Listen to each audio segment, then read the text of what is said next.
is a polygamist. The church is there pulling your attention, the bride of Jesus. And your own wife too needs your attention. Sometimes there is conflict. God said, I read it in this man's book, Adejumo. He said, the Lord said to him, you are the pastor of the largest church in the world, but I'm about to take the church from you because you are not taking care of your bride. So let me take my bride from you. Many pastors' wives are in pains today because the pastors are too busy. Ministers are too busy. Not only pastors are the culprits, even business people. Very many people, you go to work, to the office in the morning, you don't come back until late when your kids do not even know you. You're so busy. Where are the fathers? It's not just about money. You must leave your signature on the lives of your children. You see, the relationship a child has with the father affects the way she relates or he relates with God. Only your wife handles take-home assignments. That's all right. Only your wife, leads the family devotion while the man is changing gear. You are still sleeping. Say, I'm tired. Go and lead the children. You are losing it, man. You're losing it. That child that God has given to you, who knows what that child can become? Why don't you be a role model?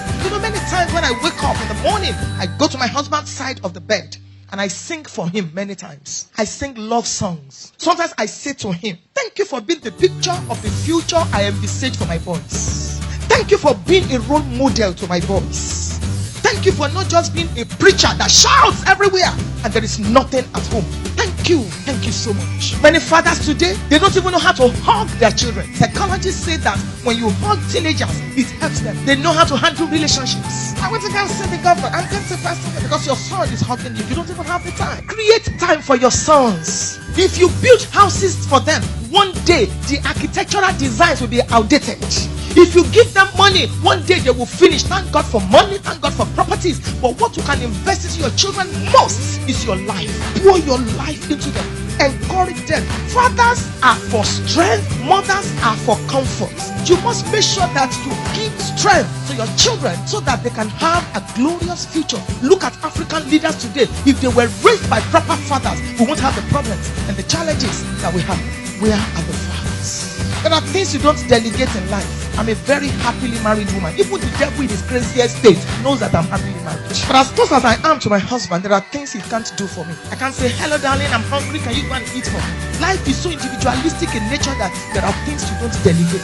As I speak to the fathers, I speak to the mothers too. Some of you, grandmas are the only ones helping you to shape the destinies of your children. Your mother lived her life. She's helping you to live your life. Shame on you. Grandmas are fantastic. I'm looking forward to when I will become a grandma. But excuse me, grandmas are to spoil the children. You are to train the children. Create time for your children. A child is like a plain sheet of paper. It is whatever you write on it that will be written. That is why I encourage women, stop giving birth to kids every year. Go and do family planning.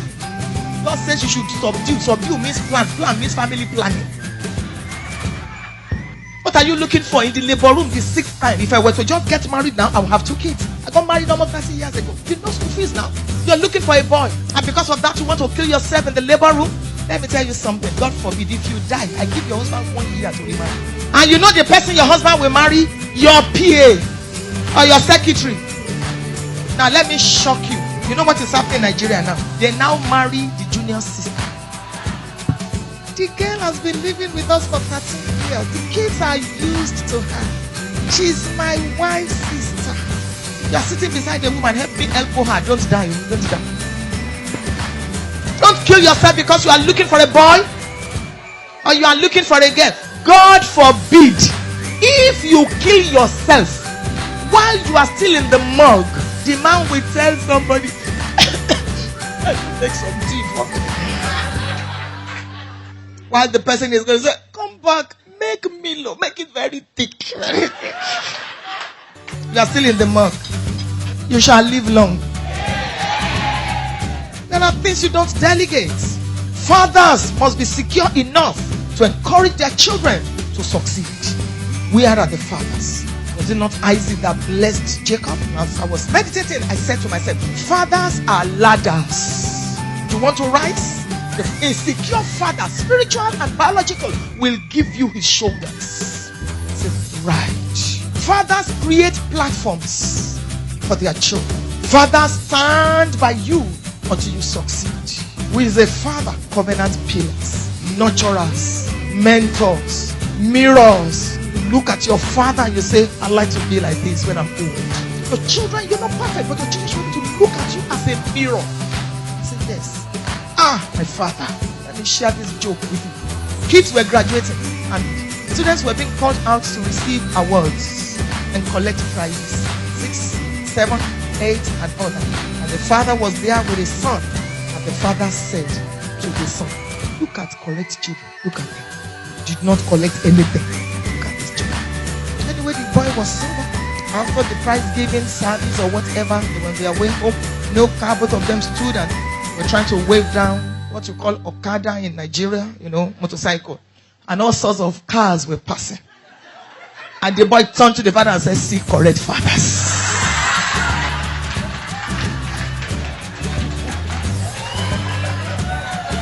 See correct fathers. Develop a relationship with your children from which you will, that investment, you will enjoy and pull out. From which life will pay you tribute when you are old. I have many fathers in Africa that are suffering, sinking, smelling in one dark room because when they should be taking care of their children, they were not there. Particularly polygamists. My own is different from our own. So once there is no wife that is responsible solely for the man's life, when he's old, everybody takes care of his children, of her children, beg your pardon, and the man is there. You live your life now and you can sleep with anything in skirts. I pity you. Sleep with house help, you sleep with this one, you sleep with them. In the evening it will show. The women have children for you. Don't worry. I'm watching the time for you. You will soon be old. You keep cheating on your wife.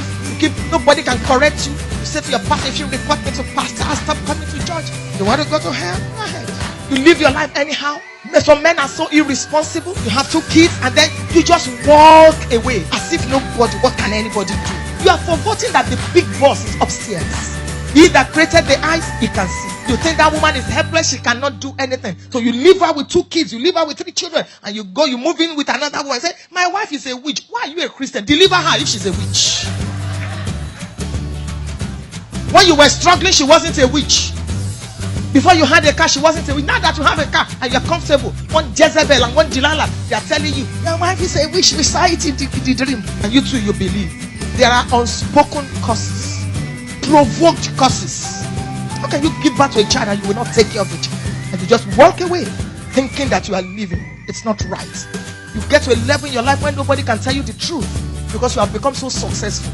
Everybody fears you because your tithe is big. Your pastor wants to correct you. I tell people, when you say you are humble, excuse me, wait a minute. Before you tell me you are humble, wait. Don't tell me you are humble until certain things are in your life. E.g., power, position, wealth, and wealth. And when these things are there, you can still kneel down to greet the person you used to greet, kneeling down. Before those things came, then we can say you are really humble. What will a poor man be but be humble? Who is a father? Fathers help you to get to the next level. Your father is your coach. Your father watches you as you act the scripts of life. Fathers are providers. Fathers are strategic helpers. Fathers are prophets. Fathers are leaders.